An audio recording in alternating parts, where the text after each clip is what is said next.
आप सभी लोगों के मेरे YouTube चैनल पर सभी लोगों को आप लोगों को स्वागत है। मैं रंजन सर फ्रॉम जहानाबाद। हम लोग समरी अब लोग पढ़ने वाले हैं, है ना, जिसमें आपको मीनिंग लिखा दिए थे। हम लोग को लिटरेचर हम लोग पढ़ रहे हैं। लिटरेचर में हम लोग पढ़ रहे हैं पोएट्री सेक्शन, जिसमें हम लोग का पहला पोएम है sweetest love I do not गो, है ना, जिसको हम कवि का परिचय भी दे दिए थे, है ना। कवि का परिचय देने के बाद मीनिंग भी लिखा दिए थे, आपको होमवर्क भी दिए थे कि मीनिंग को देख लीजिएगा। अब हम लोग इसका एक्सप्लेन करेंगे, हिंदी करेंगे कि इसका क्या अर्थ है। तो सबसे पहले हम लोग इसको लाइन बाय लाइन हम हिंदी करते हैं, समझाने की कोशिश करते हैं, समझिएगा। पहला हम लोग का पंक्ति है sweetest love I do not go for weariness of thee, है ना। यह कविता में जो यह एक प्रेम गीत कविता है जो जॉर्डन के द्वारा लिखा गया। कवि का नाम है जॉर्डन और यह एक प्रेम गीत कविता है और यह कविता जॉर्डन के द्वारा लिखा गया है। और इस कविता में कवि हैं जो विदेश यात्रा करना चाहते हैं, है ना, और वो विदेश यात्रा अकेले करना चाहते थे। अपनी पत्नी जो एन मोरे थे उसको छोड़कर, आपको हम पहले ही बता दिए थे कि यह कविता का प्रसंग उनकी पत्नी पर आधारित है जिनका नाम है एन मोरे। हम कवि का परिचय में आपको बताए थे। तो इस कविता में कवि हैं जो विदेश यात्रा करना चाहते थे और वो भी अकेले विदेश यात्रा करना चाहते थे अपनी पत्नी को छोड़कर। और जब वो चर्चा करते हैं कि मैं विदेश यात्रा पर जा रहा हूँ, कौन चर्चा करते हैं? जॉर्डन अपनी पत्नी से, जिसको वो प्रेमिका कहकर संबोधित करते हैं, है ना, जिसको हम लोग आवश्यकता से अधिक प्यार करते हैं। घर में भी देखे होंगे कि कोई बच्चा है ना, आपका भगना है, भगनी है, तो उसको हम लोग क्यूट रहता है, बहुत प्यारा रहता है, तो उपनाम से भी हम लोग पुकारते हैं। ऐसा तब होता है जब उस बच्चे से हम लोग को लगाव रहता है।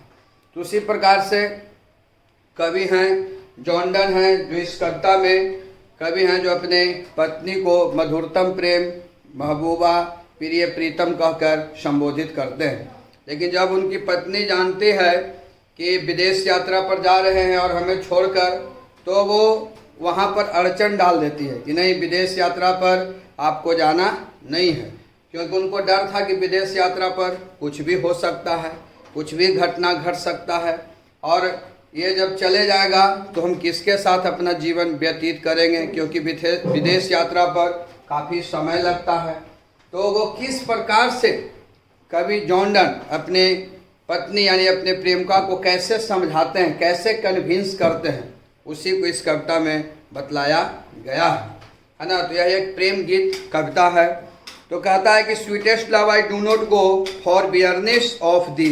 पहला हम लोग को पंक्ति कहता है, कवि कहते हैं कि प्रिय प्रीतम, मेरी महबूबा, मेरे जाने मन, मैं तुम्हारी चिंता के कारण तुमसे दूर नहीं जा रहा हूँ। तुम मेरी चिंता नहीं हो कि तुम्हारा व्यवहार अच्छा नहीं है, तुम्हारा सुंदरता समाप्त हो गया है, तुम अब सुंदर नहीं लगती हो, इसके कारण मैं विदेश यात्रा पर नहीं जा रहा हूँ। ये जाने का मेरा चिंता का कारण नहीं है ना।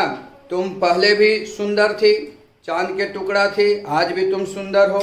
मैं विदेश यात्रा पर इसलिए नहीं जा रहा हूँ कि तुम्हारा व्यवहार और सुंदरता समाप्त हो गया है और मैं तुमसे उब गया हूँ या तुमसे थक चुका हूँ, तुम्हारी सुंदरता समाप्त हो गया है, इसके कारण मैं विदेश यात्रा पर नहीं जा रहा हूँ। इसलिए तुम ये चिंता मत करना कि मैं विदेश यात्रा पर तुम्हारे चिंता के कारण जा रहा हूँ। तुम मेरा चिंता का कारण नहीं हो। ये जॉर्डन अपनी महबूबा, अपने प्रेमिका को यानी एन मोरे को समझाते हैं, अपनी पत्नी को समझाते हैं कि मैं विदेश यात्रा पर जा रहा हूँ। वो जाने का कारण, रीजन तुम नहीं हो कि मैं तुमसे उब गया हूँ, तुमसे थक गया हूँ, तुम्हारा व्यवहार अच्छा नहीं है, तुम्हारा सुंदरता समाप्त हो गया है, अब तुम सुंदर नहीं लगती हो, इसके कारण मैं विदेश यात्रा पर नहीं जा रहा हूँ।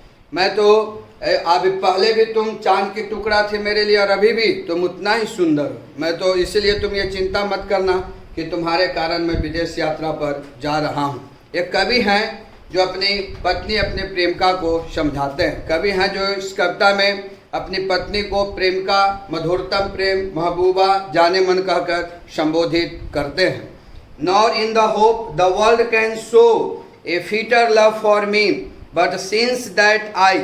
और कभी कहते हैं कि न मैं इस आशा में जा रहा हूँ, कभी हैं जो अपनी प्रेमिका से कहते हैं कि न मैं इस आशा में नहीं जा रहा हूँ कि इस दुनिया में तुमसे अधिक कोई प्यार देगा। कभी कहते हैं कि सुन लो मेरी प्रिय प्रीतम, इस दुनिया में तुमसे अधिक कोई प्यार और स्नेह मुझे नहीं दे सकता। इसलिए तुम ये मत सोचना कि मैं एक आशा में जा रहा हूँ कि तुमसे भी अधिक, है ना, यात्रा के दौरान कोई अधिक सुंदर, है ना, वहाँ पर कोई महिला मिल जाएगा तो उसके साथ मैं यात्रा में जीवन व्यतीत वहीं पर करने लगूंगा। मैं इस आशा में नहीं जा रहा हूँ, है ना, तुमसे अधिक कोई प्यार इस दुनिया में मुझे नहीं दे सकता है।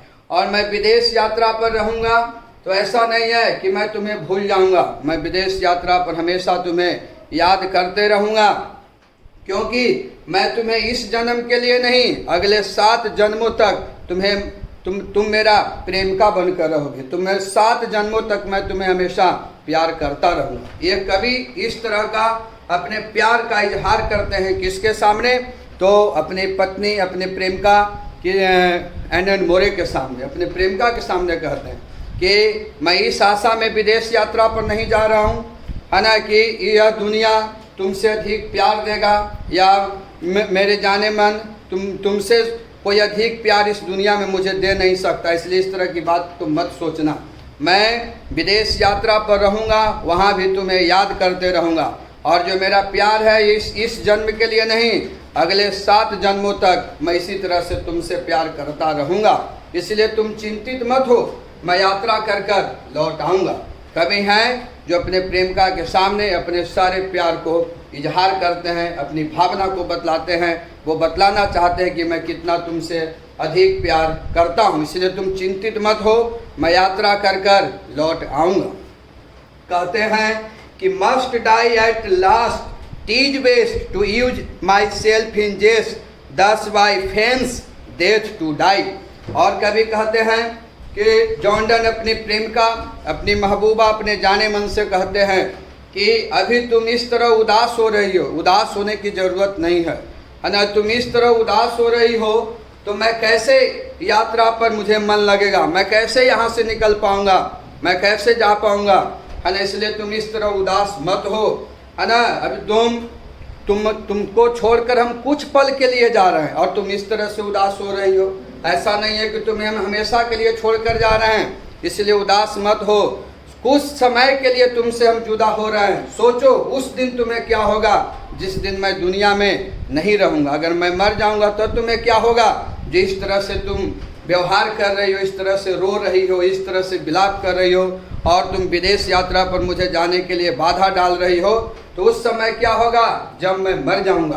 क्योंकि मरना एक प्रकृति का नियम है, इसीलिए तुम डरो नहीं, मुझे विदेश यात्रा पर जाने दो। मैं यात्रा में जहाँ भी रहूँगा तुम्हें हमेशा याद करता रहूँगा। और अगर मुझे यात्रा के दौरान मुझे मौत भी हो जाता है तो मैं मौत को हंसते हुए गले लगा लूँगा, क्योंकि मुझे जीवन में बहुत कुछ मिला, तुम्हारे जैसा प्रेमिका मिला, तुम्हारे जैसा महबूबा मिला। इसीलिए मुझे किसी भी प्रकार की डर नहीं है, इसलिए तुम चिंता मत करो। मैं जो व्यक्ति, जो जॉन डन कहते हैं कि जो व्यक्ति सच्चे प्रेम करते हैं वो कभी जुदा नहीं होते हैं। इसलिए वो अपनी पत्नी को कहते हैं कि मैं विदेश यात्रा पर जाऊंगा और वहाँ पर अगर मुझे मौत भी मिल जाता है तो मौत को मैं हंसकर स्वीकार कर लूँगा, क्योंकि इस जीवन में, इस दुनिया में तुम्हारे जैसे मुझे साथी मिला। इसलिए मुझे किसी भी प्रकार की कोई तनाव, कोई टेंशन नहीं है। जॉन डन अपनी पत्नी को समझाते हैं, यानी अपने प्रेमिका को समझाते हैं कि मर जाने के बाद भी मेरा प्यार कम नहीं होगा, क्योंकि जो व्यक्ति सच्चे प्रेम करते हैं वो कभी जुदा नहीं होते हैं, 7 जन्मों तक मिलते रहते हैं।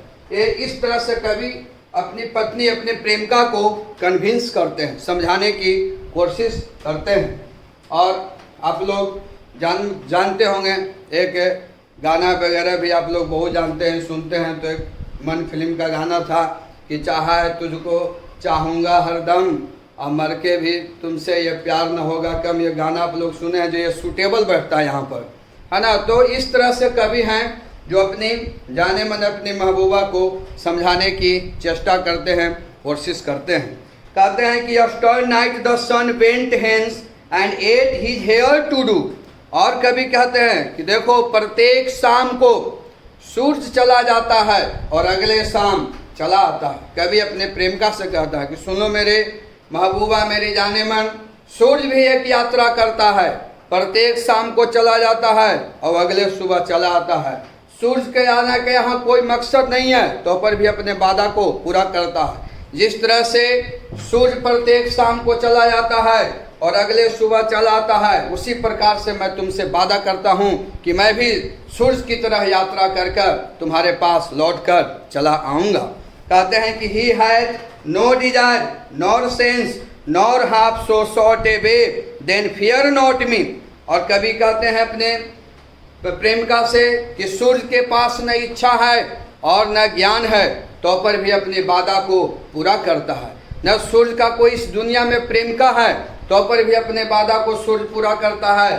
शाम को चला जाता है, अगले सुबह आ जाता है। और उसी तरह से मैं भी अपने वादा को पूरा करूँगा। वो कहते हैं कि देखो सूरज के पास किसी से वो प्रेम और मोहब्बत नहीं करता है, तो पर भी अपने वादा को पूरा करता है। और हम तो तुमसे प्रेम करते हैं, हम तो तुमसे प्यार करते हैं। मैं भी अपने वादा को पूरा करूंगा, क्योंकि मुझे यात्रा के दौरान याद रहेगा कि मेरे जाने मन मेरे प्रतीक्षा कर रहा है और मैं लौट कर आऊँगा, इसलिए तुम डरो नहीं। कहते हैं कि but believe that I shall make a speedier journey since I take more wings and spurs than ही।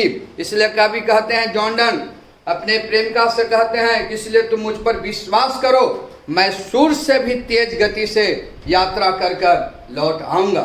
समझो कि एक पंख लगाकर मैं जाऊँगा और फौरन लौट कर चल आऊँगा। यानी इस तरह से कवि हैं जो अपने प्रेमिका को ढाढ़स देते हैं, हिम्मत देते हैं। कहते हैं कि O how feeble is man's power that if good fortune fall cannot add another hour nor a lost hour recall but come bad chance. और इसमें कवि हैं जो बतलाते हैं, मानव के बारे में बतलाते हैं कि मानव की शक्ति बहुत कमज़ोर है, मानव की शक्ति बहुत कमज़ोर है। दुर्भाग्य के सामने, बुरा समय के सामने जब किसी इंसान का भाग रूठ जाता है तो वह चाह कर भी अपने जीवन में कुछ नहीं कर सकता है। इसलिए वो कहते हैं कि अपने प्रेमिका से कहते हैं कि सुन लो मेरे जाने मन, आज भी मेरा भाग रूठ चुका है, आज भी मेरा लक्ष्य रूठ चुका है और मैं चाह कर भी कुछ नहीं कर सकता हूँ, क्योंकि मनुष्य की शक्ति बहुत कमज़ोर है। क्योंकि मनुष्य न अपने जीवन काल में कुछ क्षण जोड़ सकता है और न बीता हुआ समय को वापस ला सकता है। ऐसा इसलिए कवि कहते हैं क्योंकि कवि अपने प्रेमिका से अलग हो रहे थे, जुदा हो रहे थे, तो वो कहते हैं कि मेरा भाग मुझसे रूठ गया है। और जब इंसान का भाग रूठ जाता है, बुरा समय आ जाता है, तो इंसान चाह कर भी कुछ नहीं कर सकता है। और मैं भी चाह कर अब कुछ नहीं कर सकता हूँ, क्योंकि मुझे विदेश यात्रा पर जाना है और जो पल तुम्हारे साथ मैंने व्यतीत किया वो पल लौट कर आ नहीं सकता है, क्योंकि मुझे विदेश यात्रा पर जाना है। इसलिए कवि कहते हैं कि मनुष्य की शक्ति दुर्भाग्य के सामने, बुरा समय के सामने बहुत ही व्यर्थ है, बेकार है, कमज़ोर है। And we join to eat our strength and we teach it art and length itself over us to advance. इसलिए कवि कहते हैं, जॉर्डन हैं जो अपनी प्रेमिका अपनी महबूबा से कहते हैं कि इस दुख की घड़ी में हिम्मत रखो, साहस रखो, और अभी हम तुमसे जुदा हो रहे हैं। जुदाई भी एक प्रकार की कला है, इससे तुम सीखो कि कैसे दुनिया में रहा जाता है और क्या दुनिया है। इसलिए वो कहते हैं कि इस दुख की घड़ी में तुम्हें साहस हम लोगों को रखना है, हिम्मत नहीं हारना है और इस दुख की घड़ी में हमें आगे बढ़ना है। कहते हैं कि when thou sigh'st not sigh'st not wind but sights my soul away. When thou bist unkindly kind, my life's blood both decay, it cannot be. लेकिन जब इतना बात को समझाते हैं कवि जॉर्डन अपनी प्रेमिका को, अपने महबूबा को, तो वो सिसक कर रोने लगती है, आहें भरने लगती है। तो कवि कहते हैं अपने प्रेमिका से कि जब तुम आहें भरती हो, सिसक कर रोती हो, तो मेरा जीवन और खून नष्ट होता है, मेरा आत्मा है जो दुखित होता है। जब तुम विलाप करती हो जब तुम आहें भरती हो, जब तुम रोती हो, तुम ऐसा प्रतीत होता है कि मेरा आत्मा मुझसे अलग हो रहा है। इसलिए कि अगर तुम इस तरह से तुम्हारा व्यवहार रहेगा, इस तरह से तुम विलाप करती रहोगे, तो मेरा जीवन का खून नष्ट हो जाएगा। इसलिए तुम इस प्रकार मुझे विदा मत करो। मैं तुमसे वादा करता हूँ कि मैं शीघ्र यात्रा कर कर लौट आऊँगा। यानी कभी इस तरह से अपने प्रेमिका अपने पत्नी को समझाने की कोशिश करते हैं। इसमें प्रेमिका कौन है? उनकी पत्नी है, जो कौन थी? एलेन मोर। इसलिए वो कहते हैं कि अगर इस तरह से तुम विलाप करती रहोगी, रोती रहोगी, यानी जब ये सारी बात को बतलाते हैं तो उनकी पत्नी है जो रोने लगती है और वो कहती है कि तुमने तो वादा किया था कि हम 7 जन्मों तक चाहे सुख रहे या दुख रहे उसमें तुम्हारे साथ रहेंगे, और तुम क्यों छोड़कर मुझे जा रहे हो। तो कवि हैं जो वहाँ पर समझाते हैं कि जब तुम रोती हो, आहें भरती हो, सिसक सिसक कर रोती हो, आहें भरती हो, तो मेरा जीवन का खून नष्ट होता है। इस प्रकार से अगर तुम्हारा व्यवहार रहा, इस प्रकार से तुम रोती रहोगे, तो मैं यात्रा नहीं कर पाऊंगा, और इस तरह मुझे विदा मत करो। क्योंकि जब तुम विलाप करती हो, रोती हो, तो मुझे ऐसा प्रतीत होता है कि मेरा आत्मा है जो दुखित हो रहा है, मेरा आत्मा है जो निकल रहा है, मेरा आत्मा है जो मर रहा है। इसलिए तुम इस तरह से मुझे विदा मत करो, कहते हैं। यानी कभी पूरी तरह अपनी पत्नी को कन्विंस करते हैं, लेकिन पत्नी को तो उनको प्रेमिका के तो एक ही कितना भी समझा रहे थे, क्योंकि दोनों व्यक्ति है ना, दोनों आपको कहानी में पढ़ाए थे, जीवन में पढ़ाए थे कि दोनों लव मैरिज शादी किए थे, है ना। और लव मैरिज के बारे में आप लोग भली भांति जानते हैं कि लोग एक दूसरे से कसम पर कसम खाता है कि आंधी आ जाए, तूफान आ जाए, हिलेंगे नहीं, डोलेंगे नहीं, है ना। बहुत सारे आप कहानी के माध्यम से, फिल्म के माध्यम से सुनते होंगे। लेकिन कितना भी कन्विंस कर रहे थे, है ना, जॉर्डन अपने प्रेमिका को, लेकिन वो मानने के लिए तैयार नहीं थी। यानी प्रेमिका जो है, जो उनकी महबूबा थी, जिनके भी दिल में एक ही चीज़ उस समय याद आ रहा होगा, जो आप लोग भली भांति गाना सुनते होंगे साजन फिल्म का, कि जिए तो जिए कैसे बिना आपके, आप लोग भली भांति जानते होंगे, है ना। अब देखो यहाँ, that thou lov'st me as thou say'st, if in thine my life thou best, thou art of the best of me. That thou lov'st me as thou say'st, if in thine my life thou best, thou art of the best of me। जब उनकी प्रेमिका सिसक कर रोने लगती है, तो कभी कहते हैं कि तुम हमेशा कहती थी कि तुम्हारा प्यार मेरे लिए सर्वोच्च है, तुम हमेशा कहती थी कि तुम मेरे लिए सब कुछ है, तो इस तरह से तुम रो मत, इस तरह से तुम आहें भरती हो तो मेरा जीवन नष्ट होता है। कहते हैं कि let not thy divining heart for think me any ill, destiny may take thy part and may thy fearness fulfill, but think that be। इसलिए कवि कहते हैं कि अपने पवित्र दिल पर काबू रखो, हिम्मत रखो। दुर्भाग्यवश मैं कुछ दिन के लिए तुमसे अलग हो रहा हूँ, सब दिना के लिए, हमेशा के लिए तुमसे अलग नहीं हो रहा हूँ। मैं शीघ्र यात्रा कर कर लौट आऊँगा। इसलिए अपने दिल पर काबू रखो, अपने दिल को मजबूत करो, और कुछ दिन के लिए मैं तुमसे दुर्भाग्यवश मैं अलग हो रहा हूँ, और फिर जब मैं यात्रा करके आऊँगा तो जिस तरह से हम लोग पहले रहते थे उसी प्रकार से तुम्हारे साथ जीवन व्यतीत करूँगा। इसलिए तुम डरो नहीं। Are but turn aside to sleep, और तुम कभी महसूस ही नहीं करना। जॉर्डन अपने प्रेमिका को समझाते हैं, अपने जाने मन को समझाते हैं कि कभी तुम ये महसूस मत करना कि मेरा चाहने वाला यहाँ से विदेश यात्रा पर चला गया। तुम हमेशा ये सोचना कि एक ही बेड पर हम दोनों सोए हुए हैं, एक तरफ उसका मुंह है और एक तरफ मेरा मुंह है। इस तरह से तुम ख्याल करना, इस तरह से तुम है जो फीलिंग रखना। कहते हैं कि they who one another keep alive never parted be. और वो अंत में कहते हैं जॉर्डन कि जो व्यक्ति सच्चे प्रेम करते हैं वो कभी जुदा नहीं होते हैं, 7 जन्मों तक मिलते रहते हैं। इसलिए तुम चिंता मत करो, हम कभी तुमसे जुदा नहीं होंगे। ये संबंध 1 जन्म के लिए नहीं है, ये 7 जन्मों तक का संबंध है। और इसी प्रकार से कवि हैं जो अपनी पत्नी को कन्विंस करते हैं और वो विदेश यात्रा पर चले जाते हैं, और उनकी पत्नी है जो मान भी जाती है सारी बात को सुनकर। तो ये कविता का क्या था? एक्सप्लेन था, हिंदी करके हम बता दिए। और गौर से आप लोग जब हम पढ़ाए हैं तो गौर से किताब में लाइन को भी देखिएगा, क्योंकि लाइन बहुत इंपॉर्टेंट है। आपको 2 पंक्ति दिया हुआ रहेगा और नाम पूछ देता है कि ये पंक्ति को कौन लिखा, यह पंक्ति कौन से कविता से लिया गया है, इसलिए बुक जरूर रखिएगा। बाकी कल हम लोग इसका समरी पढ़ेंगे, है ना। तो समरी के बाद ऑब्जेक्टिव, उसके बाद शॉर्ट एंसर क्वेश्चन, बाकी हम लोग नेक्स्ट क्लास में मिलते हैं।